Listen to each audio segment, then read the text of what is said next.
Electron proton charge pose करेगी। Physics में electron. Hello बच्चों, मैं G K Srivastava, physics teacher, Arjun academy Yamuna Vihar. आज मैं करंट इलेक्ट्रिसिटी का तीसरा पार्ट लेके आया हूं। मैं सेकंड पार्ट में मैंने एंड किया था रेजिस्टिविटी वर्सेस टेम्परेचर फार्मूला। मैंने पढ़ाया था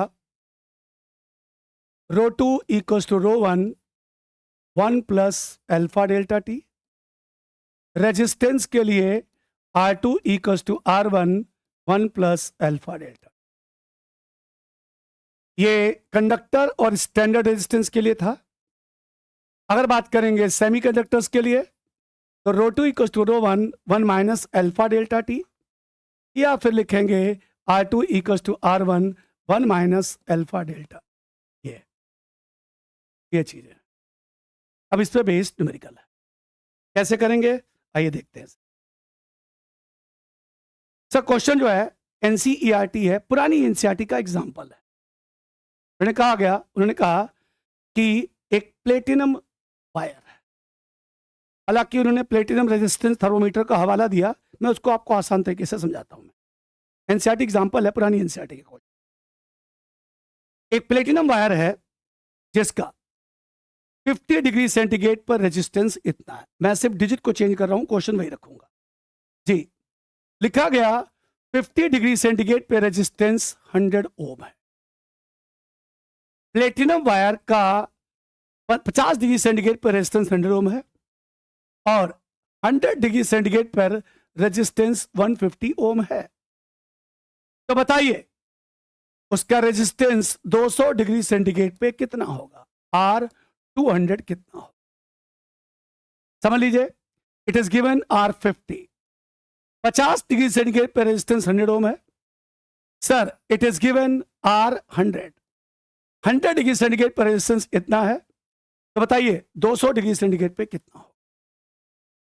फॉर्मूला याद है बच्चों, R2 equals to R1 1 plus alpha delta T. अब हम एक काम करेंगे, सेट बनाएंगे। जैसे पहले मैंने लिखा बिटवीन 50 टू 100 डिग्री सेंटीग्रेड, इन दोनों के बीच। सर लिखा गया R100 equals to R50 1 plus alpha, और लिखा गया 100 माइनस 50। R100 150 आ गया बेटा, यहां लिखा गया 100 सर अल्फा, और यहां लिखा गया 50। सर देखो कट के लिखोगे 150 बाई 100, 1 को इधर कर लिया गया, बचेगा 50 अल्फा, 1 भी इधर ले लिया बेटा। से आएगा से पूरा सॉल्व करके 1/2 50 अल्फा। यस, ये 3/2 आएगा -1। तो बेटा ये सॉल्व करके पूरा आ गया सर अल्फा इक्वल्स टू 1/100 पर डिग्री सेंटीग्रेड। इसका मतलब इन दोनों की सहायता से मैंने क्या निकाला, अल्फा निकाला। अब विटामिन 100 टू 200 डिग्री सेंटीग्रेड। इस बार लिखा गया R200 equals to R100 1 plus alpha, और लिखा गया 200 माइनस 100। यस सर, आपको R200 चाहिए, R100 150 7 प्लस अल्फा, सर लिखा गया 100 और यहां लिखा गया 100, ये कैंसिल हो गया बेटा। तो लिखा गया R200, लिखा गया 150 1 प्लस 1, सर लिखा गया 300 ohm, that's your answer. 300 ohm, that's your answer. ये है क्वेश्चन। तो सिंपल था, आपको 2 टेम्परेचर गिवन था, तीसरे पे निकालना, हमने पेयर बना लिया, पहला दूसरा और दूसरा तीसरा। आइए अब अगला क्वेश्चन देखते हैं।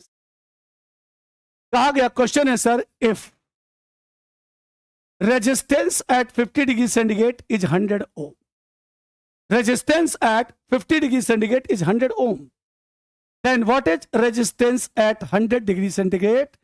अगर अल्फा, चलो मैंने आपको दे दिया 2 इंटू 10⁻⁻² पर डिग्री सेंटीग्रेड, मतलब अल्फा आपको गिवन होगा, जो भी गिवन होगा आप उसका इस्तेमाल कर लीजिए।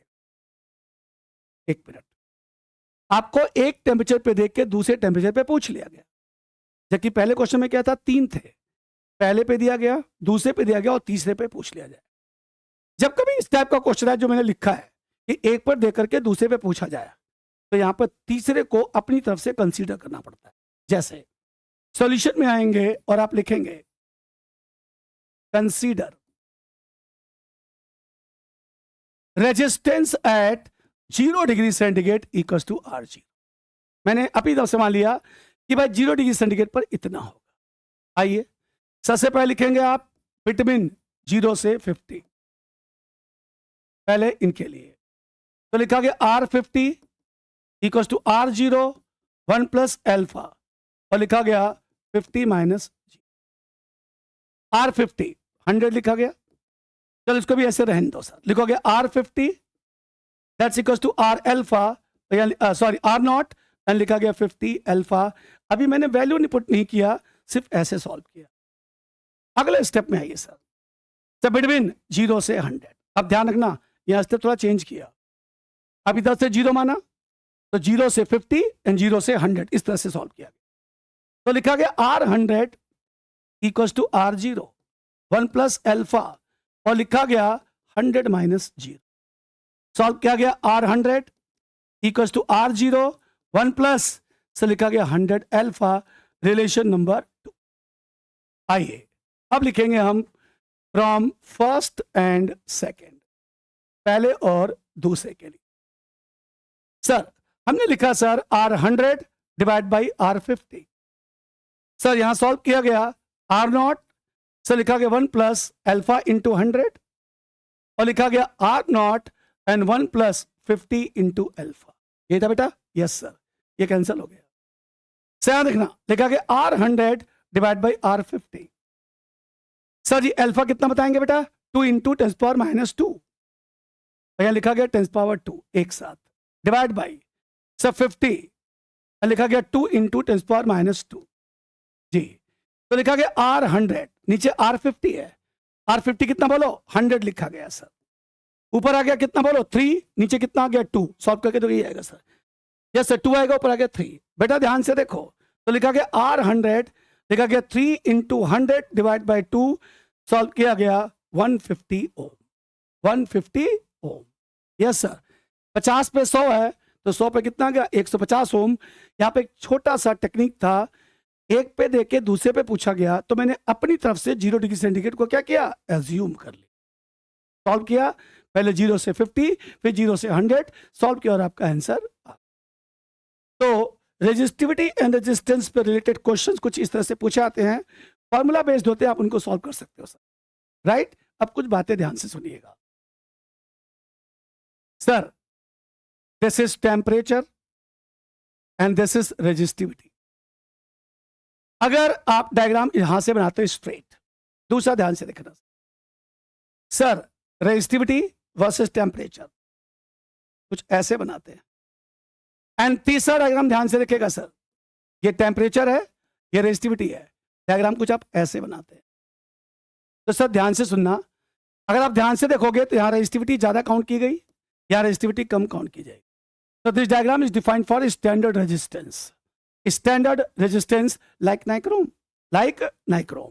सो हाई रेजिस्टिविटी है, so resistivity versus temperature diagram यही होगा लाइक नाइक्रोम। अब इधर सुनो sir, as compare to this इसकी रेजिस्टिविटी कम है, तो ये क्या है, कंडक्टर है लाइक कॉपर, है ना, क्योंकि कॉपर की conductivity resistivity as compare to nichrome क्या होती है, बहुत कम होती है। तो किसके लिए हुआ, कंडक्टर के लिए हुआ, लाइक कॉपर के लिए हुआ। लेकिन यहां देखो ध्यान से सर, टेम्परेचर बढ़ाने से रेजिस्टिविटी घट रही है, ऐसा तो तब होता है जब आपका जो एलिमेंट हो क्या हो सर, आपका सेमीकंडक्टर हो, क्योंकि उसकी अल्फा की वैल्यू क्या होती है, नेगेटिव होती है। कुल मिला के अगर मैं इन दोनों की बात करूं तो इसके लिए फॉर्मूला लिखा जाएगा ρ2 = ρ1 1 प्लस अल्फा डेल्टा टी, इसके लिखा जाएगा ρ2 = ρ1 1 plus alpha delta T, right. लेकिन इसके लिए फॉर्मूला लिखा जाएगा ρ2 = ρ1 1 minus alpha delta T, right. So this is semiconductor SC, this is standard resistance and this is conductor like nichrome, like copper, like carbon, ठीक है। रेजिस्टिविटी वर्सेस टेम्परेचर डायग्राम ऐसे भी हम ड्रॉ कर सकते हैं, ये भी आपको पता होना चाहिए। अब कुछ बातें आगे भी हैं बेटा, ध्यान से देखिएगा सर। आया एनर्जी कैरियर, सुनो भाई, एनर्जी कैरियर, हाँ जी कंडक्टर हुआ, इलेक्ट्रोलाइट हुआ, या आपका सेमीकंडक्टर हुआ। कंडक्टर हुआ, इलेक्ट्रोलाइट हुआ, या सेमीकंडक्टर हुआ। इसमें एनर्जी को एक जगह से दूसरे जगह ले जाने वाले कैरियर्स को, मीडियम्स को हम एनर्जी कैरियर कहते हैं। Medium with which the energy can transfer from one point to another point in a conductor, semiconductor और electrolyte are called as energy carrier. अगर आपका वो कंडक्टर है तो उसे कहेंगे फ्री इलेक्ट्रॉन्स। ई नेगेटिव मतलब electron, free electrons. Yes, conductor के सरफेस से फ्री इलेक्ट्रॉन्स होते हैं जो एनर्जी को एक पॉइंट से दूसरे पॉइंट पे ले आते हैं। So free electrons are called as energy carrier for a conductor. अब आया सर इलेक्ट्रोलाइट, इलेक्ट्रोलाइट, इलेक्ट्रोलाइट याद है सर, पॉजिटिव आयन और negative ion, cations and anions. Yes sir, electrolyte में पॉजिटिव आयंस और नेगेटिव आयंस होते हैं जो एनर्जी को एक जगह से दूसरे जगह ले आते हैं। So these are energy carriers for electrolyte. तीसरा आया सर, थर्ड पार्ट, सर लिखा गया सेमीकंडक्टर, तो लिखा गया electron and holes, HOLES। NCERT second book का लास्ट चैप्टर सेमीकंडक्टर डिवाइसेस, वहां पढ़ाया जाएगा। इलेक्ट्रॉन एंड होल्स, एक नेगेटिवली चार्ज होता है, दूसरा पॉजिटिवली चार्ज होता है। एक लाइट वेटेड होता है, एक थोड़ा सा ज्यादा भारी होता है as compare to electron, right. तो these two are energy carriers. फिर मिला के बात छोटी सी है कि कंडक्टर, इलेक्ट्रोलाइट या सेमीकंडक्टर में एनर्जी को एक जगह से दूसरे जगह ले जाने वाले मीडियम्स को हम लोग एनर्जी कैरियर कहते हैं, राइट बच्चों। अब आया इलेक्ट्रिकल मोबिलिटी। यस सर, आइए देखते हैं sir electrical mobility.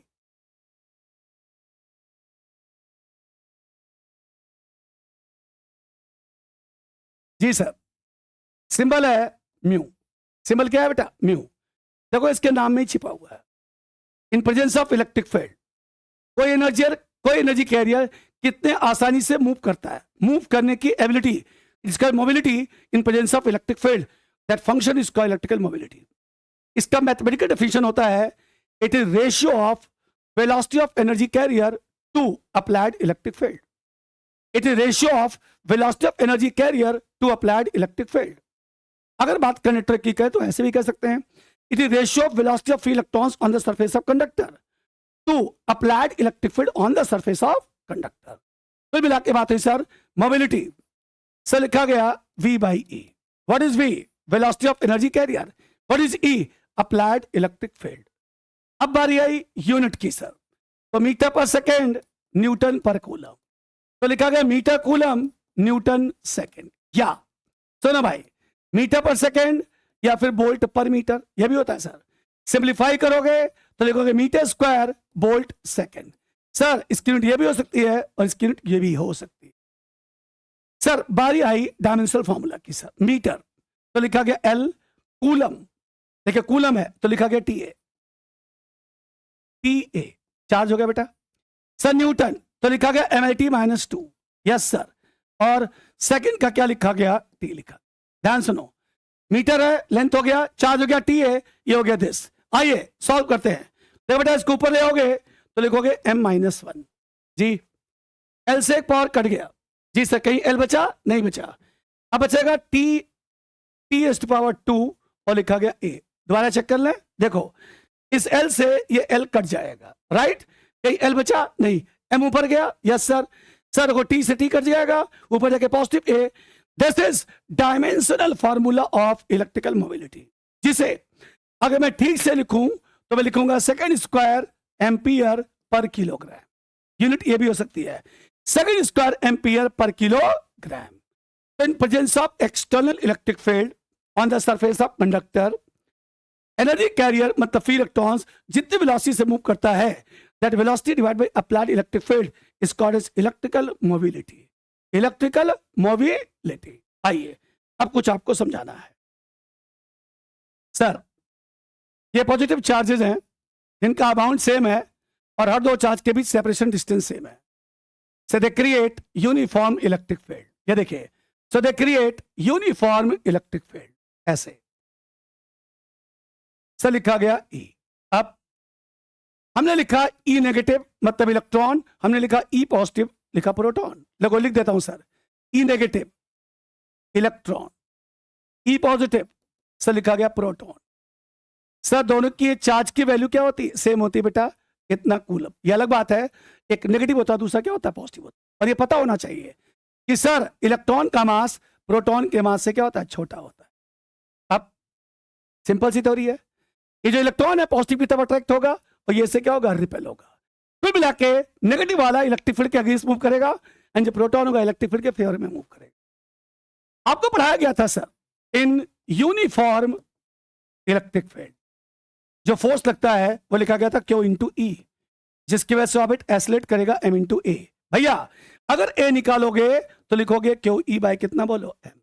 Right sir, ध्यान से देखो सर, लिखा गया Q into E sir for electron and proton दोनों के लिए कांस्टेंट हो गया। क्यों बेटा? क्योंकि चार्ज सेम है, इलेक्ट्रिक फील्ड सेम है। तो बेटा एक ही चीज बोली सर, ए इनवर्सली पोस्टल कितना हो गया? मास। सिंपल सी थ्योरी भाई। इसका मतलब अगर mass of electron less then mass of proton है तो वी कैन से ये पोस्ट प्रोटॉन है भाई कि acceleration of electron greater than acceleration of proton हो गया। इसका मतलब ये भी हुआ, तो फिर तो velocity of electron greater than velocity of proton हो गया। इसका मतलब अगर मैं यहां से इलेक्ट्रिक फील्ड से डिवाइड कर डालूं, ये ले बेटा sir, mobility of electron is greater than mobility of proton. मतलब जो नेगेटिव चार्ज पार्टिकल होगा उसकी इलेक्ट्रिकल मोबिलिटी क्या होगी? ज्यादा होगी एज कंपेयर टू प्रोटॉन के कंपेयर में। समझ में आ गया? तो सिंपल सा थ्योरी है, व्हाट इज म्यू?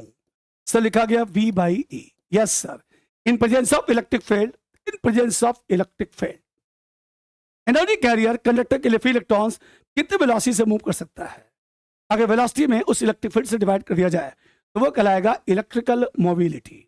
सिंपल है, इलेक्ट्रॉन प्रोटॉन चार्ज सेम, मास अलग अलग होता है। क्योंकि मास ऑफ इलेक्ट्रॉन कम होता है इसलिए उसकी वेलोसिटी क्या होगी? ज्यादा होगी यूनिफॉर्म इलेक्ट्रिक फील्ड के अंदर। दैट्स वाई उसकी इलेक्ट्रिकल मोबिलिटी ज्यादा होगी। करेक्ट है? चलो अब हम आगे चलते हैं।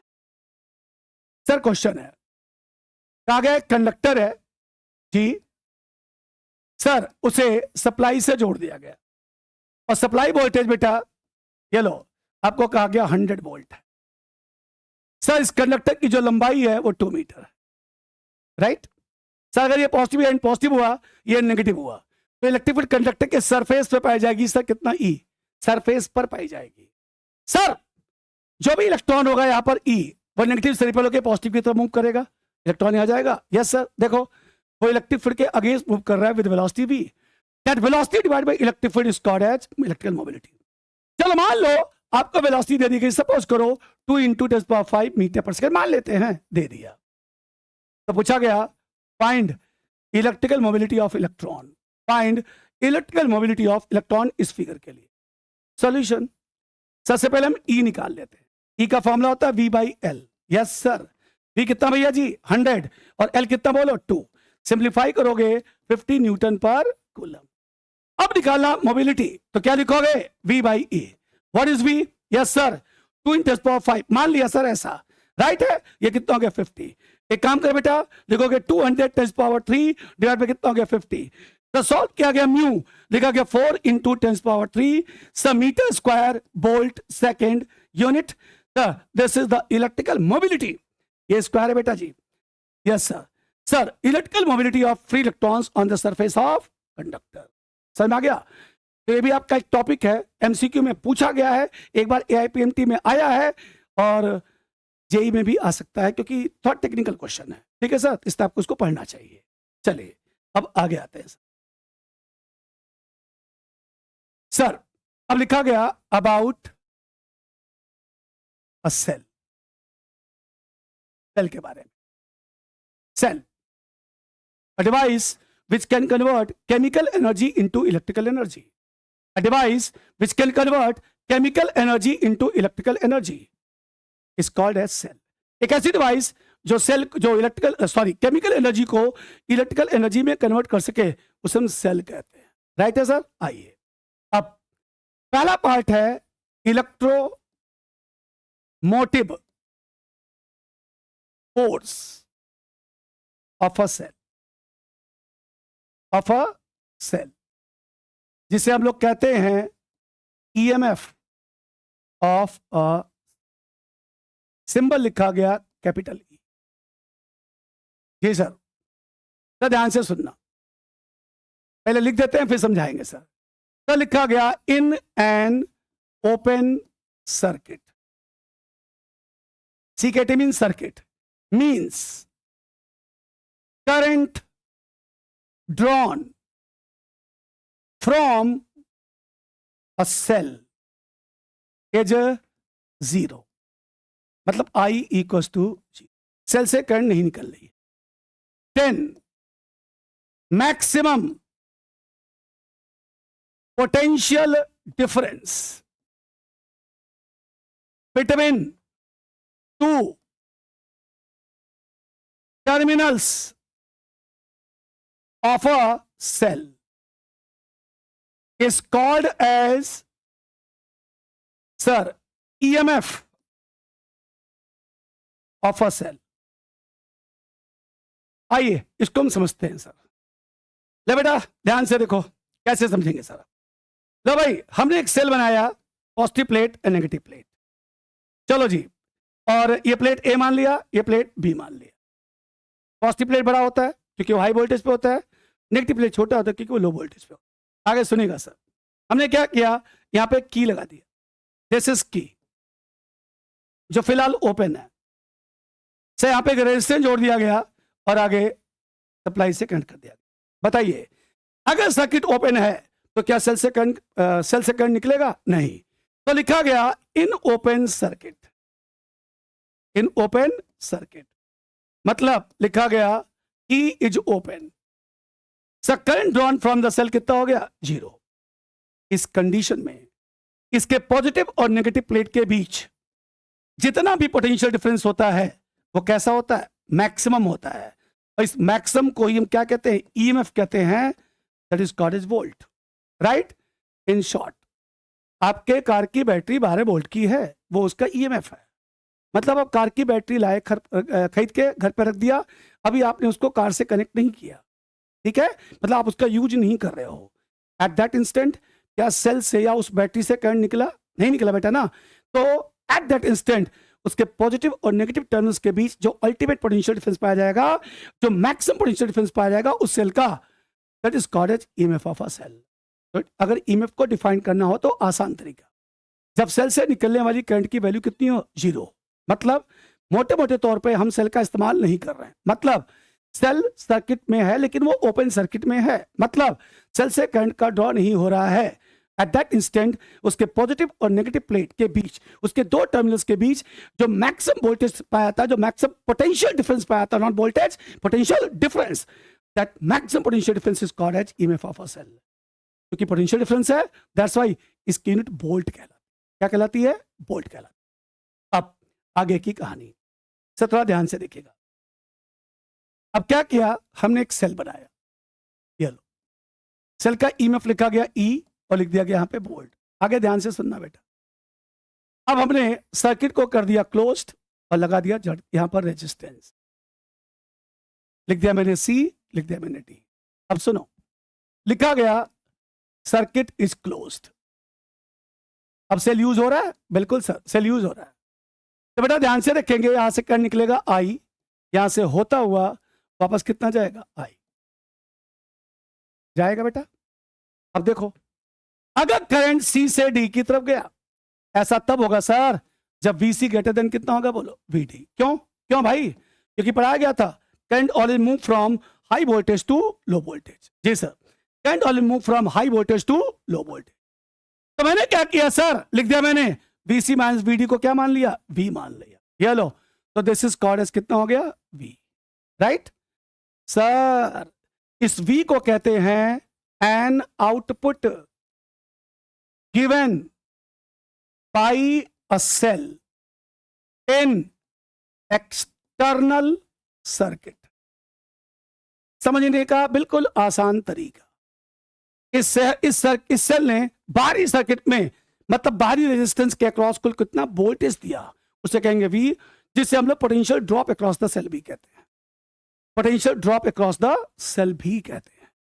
ध्यान से देखो, ये सेल करंट दे रहा है, पॉजिटिव से बाहर निकलेगा तो दे रहा है, दे रहा मतलब अपने आप को डिस्चार्ज कर रहा है, डिस्चार्ज करेगा तभी तो इसके अक्रॉस वोल्टेज डेवलप होगा, मतलब ये सेल फिलहाल क्या है? डिस्चार्जिंग में है। तो लिखा गया अगर ये सेल डिस्चार्ज्ड है, डिस्चार्जिंग कंडीशन में है, नॉट डिस्चार्ज,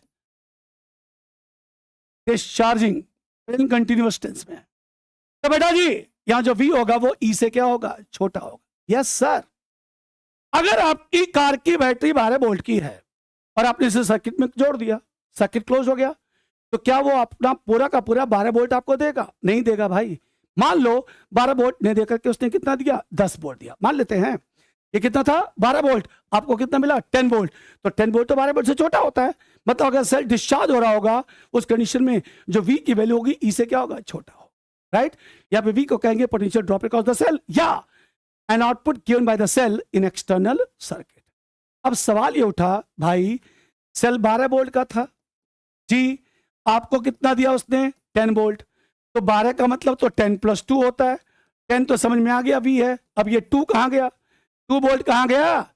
अब इसको समझने के लिए पढ़ना पड़ेगा आपको internal resistance of a cell. आइए देखते हैं जी, इंटरनल रेजिस्टेंस ब्रैकेट में small r of a cell. Small r ये इसका सिंबल है, ठीक है बेटा। चलो ध्यान से सुनो, ये देखिए हमारे पास एक बकेट है सर। अब मैंने क्या किया, इसमें से 2 प्लेट लगा दिया, एक प्लेट ये बेटा, दूसरा प्लेट ये है, राइट। We have 2 plates. अब सर मैंने क्या किया बेटा, यहां देखिएगा सर, मैंने लिया एक रेजिस्टेंस, यहां जोड़ दिया R, और ये कहलाएगा एक्सटर्नल रेजिस्टेंस। अब बोला ये क्या है, पॉजिटिव प्लेट है, ये कैसा है, नेगेटिव प्लेट। भाई इतने से सेल थोड़ी बनेगा, नो, जब तक कि इसके भीतर इलेक्ट्रोलाइट नहीं डाला जाए। आइए सर मैंने क्या किया, इसके अंदर डाल दिया इलेक्ट्रोलाइट, ये लो सर, इसके अंदर डाल दिया क्या चीज, इलेक्ट्रोलाइट, ऐसे।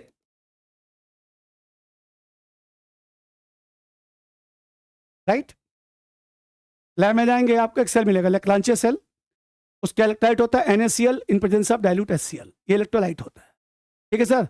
जैसे ड्राई सेल देखा है, उसका इलेक्ट्रोलाइट होता है MnO2 in presence of dilute HCl का पेस्ट होता है। इलेक्ट्रोलाइट के बिना सेल बनता ही नहीं बेटा, राइट है। अब पूरी बात सुनो, अगर हम इसको ध्यान से देखें तो आपने बोला था कि करंट पॉजिटिव से कहां जाती है, नेगेटिव, एक्सटर्नल रेजिस्टेंस में गई बेटा। लेकिन जब वही सेल करंट सेल के अंदर मूव करेगी इनसाइड, तो उसका मूवमेंट ऐसे होगा, एक क्लॉक में। देखो पूरा रोटेशन देखिए होगा ना, देखो एक्सटर्नल सर्किट में करंट का फ्लो पॉजिटिव से कहा जाएगा नेगेटिव, लेकिन सेल के भीतर करंट का फ्लो कैसे होगा, नेगेटिव से पॉजिटिव। अगर करंट इधर गया तो इसके अंदर जो फ्री इलेक्ट्रॉन्स जो इलेक्ट्रॉन्स होंगे उसके अपोजिट मूव करेंगे भाई। अब ध्यान से सुनो, इनके इन 2 प्लेट्स के बीच में, इस प्लेट और इस प्लेट के बीच में क्या एयर है, नहीं सर, इलेक्ट्रोलाइट है, लिक्विड है। मतलब कोई भी इलेक्ट्रोलाइट किसी भी शेप में हो सकता है, लिक्विड ही ले लो, तो हर लिक्विड की विस्कोसिटी होती है, एंड विस्कोसिटी को कहते हैं लिक्विड रिएक्शन, राइट है। इसका मतलब अगर हमारे पास 2 स्विमिंग पूल है, एक में हवा है और एक में पानी है, और मैं कहूँ दोनों में साइकिल चलाना है, तो हवा वाले में चलाना आसान होगा, पानी वाले में मुश्किल होगा। क्यों? क्योंकि पानी की विस्कोसिटी, गाढ़ापन, वो आपके मोशन का क्या करेगी, अपोज करेगी। फिजिक्स में अपोज करने के बिहेवियर को रेजिस्टेंस कहते हैं। क्या कहते हैं, रेजिस्टेंस। यही समझाना भाई। क्या सेल के 2 टर्मिनल्स के बीच जो इलेक्ट्रोलाइट है, क्या सेल के 2 टर्मिनल्स के बीच जो इलेक्ट्रोलाइट है, वो इलेक्ट्रॉन मतलब चार्ज या करंट के फ्लो का अपोज करेगा? बिल्कुल करेगा, बिल्कुल करेगा सर, क्योंकि उसकी खुद की अपनी विस्कोसिटी होगी सर, लिक्विड रिएक्शन होगा। So that opposition is called as resistance, क्योंकि वो सेल के अंदर का है, that's why it is called as internal resistance, that's why it is called as internal resistance. So what is internal resistance? It is an opposition offered by an electrolyte between 2 terminals of a cell, inside the cell, which opposes the flow of current या opposes the flow of charge, is called as internal resistance. Hindi में किसी cell के 2 terminals के बीच जो electrolyte होता है, वो सेल के अंदर चार्ज एंड करंट के फ्लो का अपोज करता है। That opposing behavior is called a resistance. क्योंकि वो सेल के अंदर का है, that's why it is called as internal resistance, right. अब आगे की कहानी, सर इसका सिंबल होता है स्मॉल आर। अब ध्यान से सुनिए, ये बना पॉजिटिव, ये क्या बना नेगेटिव, बना दिया डॉटेड। सो ऊपर बनाया आर मतलब एक्सटर्नल, नीचे बनाया स्मॉल आर मतलब कितना भैया इंटरनल। अब आगे की कहानी ध्यान से सुनिए, इसको जोड़ा गया ऐसे और ऐसे, पॉजिटिव से कहां गया नेगेटिव, लेकिन जब सेल के अंदर गया तो कहां गया नेगेटिव से पॉजिटिव। ये लिखा गया आउटसाइड, यहां क्या लिखा गया इनसाइड। तो सेल के बाहर करंट का फ्लो पॉजिटिव से नेगेटिव, लेकिन सेल के अंदर करंट का फ्लो नेगेटिव टू पॉजिटिव हो। ओवरऑल ये पूरी की पूरी करंट की डायरेक्शन पॉजिटिव मानी जाती है। अब आया लास्ट में, सर मैंने बनाया एक सेल, यस सर, इस सेल का ईएमएफ ई है, यहां लिखा गया इंटर रेजिस्टेंस। बनाना तो आपको ऐसे चाहिए, स्टैंडर्ड तरीका यही होता है कि डॉटेड बनाया जाए। आप देखेंगे एससी वर्मा में तो कई जगह पे उन्होंने ऐसे बनाया है सेल, ठीक है। सेल बनाने के बाद ये बनाया, और अगर स्मॉल आर लिखना भूल गए तो चूंकि उसके अंदर है that's why it is called as internal resistance. आगे अब मैंने क्या किया, इसको जोड़ दिया एक्सटर्नल रेजिस्टेंस से। ध्यान से देख बेटा, सर यहां से करंट निकला आई, यस सर, यहां से होता हुआ वापस कितना चला गया आई। देख बेटा, अब यहां जो वोल्टेज पाया गया वो पाया गया V, और V का क्या लिखा गया I इंटू आर। अब आइए मैं आपको करता हूं एक्सप्लेन। सपोज करो हमारा सेल 12 वोल्ट का था, वो उसका ईएमएफ था। मान लो उसने हमें 10 वोल्ट दिया, वो क्या क्या V कहलाएगा। तो बाकी 2 वोल्ट कहां गया, यस सर, ध्यान से देखो इस 2 वोल्ट के बारे में, V डैश लिखा गया I into R, yes sir, internal resistance के अगेंस्ट यूज किया जाएगा। क्यों सर, क्योंकि रेजिस्टेंस वहां भी है, रेजिस्टेंस यहां भी है। तो 12 वोल्ट में से 10 वोल्ट इसको मिला, बाकी 2 वोल्ट कहां गया इंटर रेजिस्टेंस के against. That's why 12 equals to 10 plus 2। अब क्लियर हुआ। तो इंटरनल रेजिस्टेंस किसी सेल के 2 टर्मिनल्स के बीच, उसके भीतर जो इलेक्ट्रोलाइट होता है वो उसके पॉजिटिव और नेगेटिव टर्मिनल्स के बीच इलेक्ट्रॉन एंड चार्ज के फ्लो का अपोज करता है। That opposing behaviour is called resistance. क्योंकि वो रेजिस्टेंस सेल के अंदर का होता है that's why it is called as internal resistance. Clear, ये बात आपको समझ में आ गई सर। अब अगला पॉइंट ध्यान से समझिए सर, एक छोटी सी बात। सर लिखा गया relation between I E small R and capital R. ये हमें रिलेशन निकालना, I E small R and capital R. Sir एक मिनट रुकिए थोड़ा सा, जस्ट अ मिनट। हाँ जी, हाँ जी, तो उसके लिए मैंने एक सेल बनाया। हाँ जी, उसके लिए मैंने एक सेल बनाया, देखो ऐसे ई लिखा, इस सेल का इंटरनल रेजिस्टेंस लिखा गया आर, और बेटा जी यहां पे मैंने बना दिया इस तरह से आर, राइट। से यहां से करंट निकला आई, यहां से होता हुआ वापस कितना आ गया बेटा बोलो आई। अब यहां लिखा गया V, and that's equals to I into, हाँ जी। अब पूरी बात सुनते हैं सर। वी नो दैट, सुनेगा सर, आपने कहा था E equals to V plus VR। मतलब क्या है, लो sir, 12 volt equals to 10 volt plus 2 volt. 12 volt is called as EMF, 10 volt is called as V, and 2 volt क्या है, किसके अक्रॉस है, इंटरनल रेजिस्टेंस के अक्रॉस। सर बट यहां जो VR हुआ वो लिखा गया IR, करंट इंटू रेजिस्टेंस। तो सर पहला फॉर्मूला निकल गया sir, this I into R, right. Sir देखो यहां से हम चेंज कर सकते हैं, देखो ध्यान से, V equals to E plus IR। अगर मैं यहां से V निकालना चाहूं तो लिखूंगा E minus I into R. इस फॉर्मूले का इस्तेमाल बहुत ज्यादा होगा, थोड़ा ध्यान देखेगा, मैंने यही से बनाया है सर। फिर बट जो कैपिटल B है वो I इंटू आर है, तो लिखा गया this is I into R plus I into R. Sir अगर आप यहां से I निकाल लोगे तो R प्लस आर आएगा, that's why I equals to E divide by R plus R. ये लो I equals to E divide by R plus R. Sir I E small r capital R में relation हो गया, लेकिन एक बात ध्यान से सुनो, इसका इस्तेमाल करोगे कब भाई, जब सेल के साथ साथ उसका इंटरनल रेजिस्टेंस भी गिवन हो। जब सेल के साथ साथ उसका इंटरनल रेजिस्टेंस भी गिवन हो तो सेल से निकलने वाली करंट निकालने के लिए आप इस फॉर्मूले का इस्तेमाल कर सकते हो। फॉर्मूला क्या है, I equal to E divide by R plus R, correct. अब आगे सर वी नो दैट, अगला भी है बेटा, इसके अंदर लिखा गया E equal to V plus I into R, right. दोनों साइड में V से डिवाइड कर दो बेटा। लो जी, मैंने लिख दिया सर E बाई वी, ये कट जाएगा, यहां लिखा गया I बाई वी और साथ में लिखा गया R। देखो ध्यान से, ये फॉर्मूला देख रहे हो? Yes sir. कहां से लिया मैंने? सर यहां से ले लिया।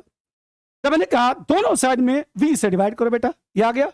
अब जरा रफ फर्क समझना, सब फॉर्मूला होता है V equal to I R, तो लिखोगे I बाई वी, तो लिखोगे 1 बाई आर, 1 बाई आर। ले बेटा, यहां लिखा गया E by V minus 1, yes sir, इसको इधर कर लिया गया, ये बन गया 1 by R into R, yes, 1 को इधर किया गया। अगर मेरे को स्मॉल r निकालना है तो r को मल्टीप्लाई कर देंगे और लिखा गया E by V minus 1। Sir ये भी एक फार्मूला है, 1 मिनट बता दूं। सपोज करो सीबीएसई बोर्ड एग्जाम में मान लो प्रूव करने को आता है ये, तो आप यहां तक करके आएंगे। अब इसका यूज समझिए, जब सेल के ईएमएफ के साथ साथ उसका इंटरनल रेजिस्टेंस भी मेंशन हो तो करंट आप इसकी सहायता से निकालेंगे। सेल का ईएमएफ गिवन हो, उसका पोटेंशियल ड्रॉप गिवन हो और एक्सटर्नल रेजिस्टेंस की वैल्यू गिवन हो, और आपको सेल का इंटरनल रेजिस्टेंस निकालना हो तो आप इस फॉर्मूले का इस्तेमाल करेंगे, small r equal to capital R in bracket E by V minus 1, right. ये दो फार्मूले हैं। आइए इससे बेस हम एक क्वेश्चन कर देते हैं। मैंने कहा एक सेल है जिसका ईएमएफ, चलो ईएमएफ जो है 2 वोल्ट है, एक सेल है इसका ईएमएफ 2 वोल्ट है और उसके अक्रॉस निकाला गया ड्रॉप 1.5 वोल्ट, राइट। एक सेल है जिसका ईएमएफ 2 वोल्ट है, उसके अक्रॉस निकाला गया पोटेंशियल ड्रॉप 2 वोल्ट है। यह सेल एक एक्सटर्नल रेजिस्टेंस 5 ओम के साथ कनेक्टेड है इन सीरीज इन सर्किट। आइए डायग्राम बना देते हैं सर। ये देखो, ये सेल है, ये इसका ईएमएफ है और बेटा जी ये इसका आर है, राइट। चलो ध्यान से सुनना, ये लिखा गया आई, राइट। क्वेश्चन सुनो भैया, पहला find the internal resistance of the cell and दूसरा current drawn from the cell. पहला क्या निकला बेटा? Internal resistance, small r equal to r in bracket E by V minus 1। Capital R कितना बोलो भैया? 5 ओम। सर लिखा गया 2 एंड 1.5 माइनस 1। एक काम करो, R को 6 कर लो, 6 कर लेते हैं बेटा, थोड़ा कैलकुलेशन आसान हो जाएगा जी। तो लिखा गया R 6, ये निकला 4 बाई 3 माइनस 1, तो जो R निकला 6 into 1 by 3 equal to 2 ohm. लो सर 6 मैंने लिया ताकि कट जाए और आपका आंसर थोड़ा सा पॉइंट के फॉर्म में ना आए। लो भाई निकल गया कितना? 2 ओम, पहला पार्ट। दूसरा पार्ट पूछा गया भैया करंट कितनी निकलेगी? Simple, I equal to E divide by R plus R। ले बेटा, आपको E गिवन है 2 वोल्ट, R कितना गिवन है? 6, और ये कितना बोलो? 2, तो लिखा गया 2 बाई कितना बोलो? 8। यस सर, तो लिखा गया 1 बाई 4, मतलब 0.25 ampere. That's your answer. So this is relation between I E small r capital R। पहला formula I equal to E divide by R plus R, दूसरा formula small r equal to capital R in bracket E by V minus 1। ये कुछ बातें थी about the cell. अब आज यहीं तक है, अगले पार्ट चौथे पार्ट में पढ़ाऊंगा sir charging and discharging of a cell और बेस्ड न्यूमेरिकल। पुरानी एनसीईआरटी में 3 क्वेश्चन गिवन है, इंक्लूडिंग नई एनसीईआरटी में भी सेल के इसी पार्ट पे ज्यादा जोर दिया गया है। एक क्वेश्चन चार्जिंग डिस्चार्जिंग से है एंड 2-3 क्वेश्चन इस वाले फॉर्मूले पे बेस्ड हैं। क्योंकि एनसीईआरटी में गिवन है इसलिए नीट और आईआईटी जेईई मेंस के लिए काफी ज्यादा क्या है, इंपॉर्टेंट है। तो आज यहीं तक है, इन सभी चीजों का ठीक से रिवीजन करें और कोई भी डाउट हो तो आप मेरे से पूछ सकते हैं सर। अजन अकेडमी के पोर्टल पे आइए, क्वेश्चन पूछे, मैं आपको बता दूंगा। धन्यवाद, अपना ख्याल रखें, अच्छे ढंग से पढ़ें और कोशिश करें कि आप हाई रैंक लेकर के IIT JEE Mains, IIT Advance या नीट में सक्सेस को गेट करेंगे। मेरी बहुत बहुत शुभकामनाएं। धन्यवाद।